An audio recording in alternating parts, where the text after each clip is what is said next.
Conference ले रहे हैं ये सवाल के ऊपर, रिजर्वेशन के सवाल के ऊपर। और उसके बाद औरंगाबाद है, अकोला है, ये है अपना धुलिया है, धुलिया या मालेगांव, कोल्हापुर है। ऐसी जगह भी हम कॉन्फ्रेंस लेके मुसलमानों की मांग जो है उसका समर्थन बढ़ाने का काम हम लोग कर रहे हैं। 21 तारीख को मुंबई में कॉन्फ्रेंस होगी, उसका पूरा कार्यक्रम आएगा 1-8 दिन में। और उसकी तैयारी चालू भी की है। उसके लिए तैयारी के लिए 8-10 दिन के पहले हम लोगों ने एक मुंबई में मीटिंग भी ली थी और उसकी जिम्मेदारी अलग अलग लोगों के ऊपर दी गई। पीछे पड़ा हुआ है, उसके लिए क्या क्या कर सकते हैं उसकी मालूमात को इसमें रिपोर्ट में दी गई है। उसकी अमलबजावनी नहीं हुई। फिर उसी वक्त मनमोहन सिंह जी ने रंगनाथ मिश्रा कमीशन की स्थापना की। रंगनाथ मिश्रा जी ने साफ कहा कि मुसलमानों को रिजर्वेशन होना बहुत जरूरी है और हर क्षेत्र में वो पीछे पड़े हैं, उसके लिए प्रोविजन भी करना बहुत जरूरी है। महाराष्ट्र में जब मराठा समाज को रिजर्वेशन देने की बात चली तो एक बात पहले मैं कहता हूँ कि हम लोग मराठा समाज के मजदूरों में काम करने वाले हैं। मैं खुद उसमें भी था, मेरे मजदूरों में।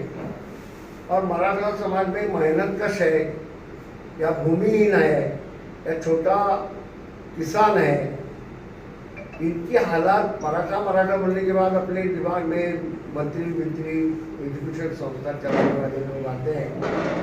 ऐसी बात नहीं, वो समाज भी गुर्बत में अटका हुआ है, तो उनको कहाँ न कहाँ दूसरे समाज के बराबर लाने के लिए कोई प्रोविजन होनी चाहिए। इसलिए उनको आरक्षण देना चाहिए। इसका समर्थन हम लोगों ने हमेशा किया। एक तो मराठा आरक्षण के बारे में बहुत कुछ चला है, अनशन हुआ, चीफ मिनिस्टर खुद वहाँ गए, अच्छी बात है। फिर अभी धनगर समाज के अलग ही मांग है, उनका कुछ चला है। तो एक तरह से पूरे महाराष्ट्र में एक माहौल ऐसा हो गया है आरक्षण के बारे में। इस माहौल में मुस्लिम आरक्षण के बारे में कोई बात नहीं करता। हालांकि इंदिरा जी जब सत्ता पे आई थी तो गोपाल सिंह कमेटी का ये किया गया था, जो नियोजन किया गया था। उसके बाद उसमें डॉक्टर रफीक सगरिया साहब थे और उन्होंने एक रिपोर्ट बनाई कि मुसलमानों के हालात खराब है। अब कौन से स्तर में खराब है उसका जिक्र था। उसके बाद इंदिरा जी ने 15 पॉइंट प्रोग्राम मुसलमानों की जिसके लिए तरक्की के लिए रखे गए हैं, लेकिन उसकी ठीक ढंग से अमलबजावनी हुई ऐसा मुझे लगता है। जब मनमोहन सिंह जी की सरकार आई तो उन्होंने सच्चर कमेटी का आयोजन किया। जस्टिस सच्चर ये समाजवादी विचारों के थे और उनको सच्चर कमेटी ने कंपेरेटिव स्टडी करके, यानी मुसलमान और दूसरे जाति के लोग, फिर आदिवासी होगा, दलित होगा, ओबीसी होगा, ऊंचे स्तर के लोग होंगे, इनकी कंपेरेटिव स्टडी करके एक रिपोर्ट तैयार करें, रिजर्वेशन मिलना चाहिए। लेकिन यही बात तक सीमित नहीं है, बल्कि मुसलमानों को रिजर्वेशन भी दीजिए और 11.5% मुसलमान महाराष्ट्र में हैं, तो उनको बजट में भी प्रोविजन दीजिए। उनके बच्चों की शिक्षा की बात है, उनके नौकरी की बात है, महाराष्ट्र सरकार में एक भी मुस्लिम सेक्रेटरी नहीं है। उनके इसकी बात है, उनके एरिया की डेवलपमेंट की बात है, उनके इसकी बात है कि तिजारत उद्योग धंधे की बात है। इसके लिए अलग प्रोविजन होना बहुत जरूरी है। जैसी दलितों को आदिवासी को की जाती है वैसे करना बहुत जरूरी है। एक बात मैं कहूँगा कि आज़ादी के बाद इस देश में सारे समाज कहाँ न कहाँ तरक्की गई। आदिवासी जो जिस स्तर पे आदिवासी था वहाँ से थोड़ा आगे वो गया है। दलित तो बड़े पैमाने पे गए। ओबीसी भी मुसलमानों के आगे है, दूसरे समाज है ही। तो एक ही समाज ऐसा है कि आज़ादी के वक्त जिस स्तर पे वो था वहाँ से नीचे आ गया। एक ही समाज है और इस समाज के ऊपर नज़रअंदाज करना इस तरह से बिल्कुल गलत बात है।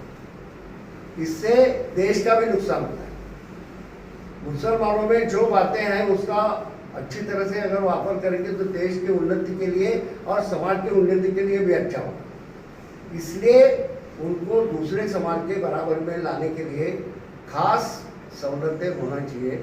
ये हमारी मांग है। मैं ये कहूँगा कि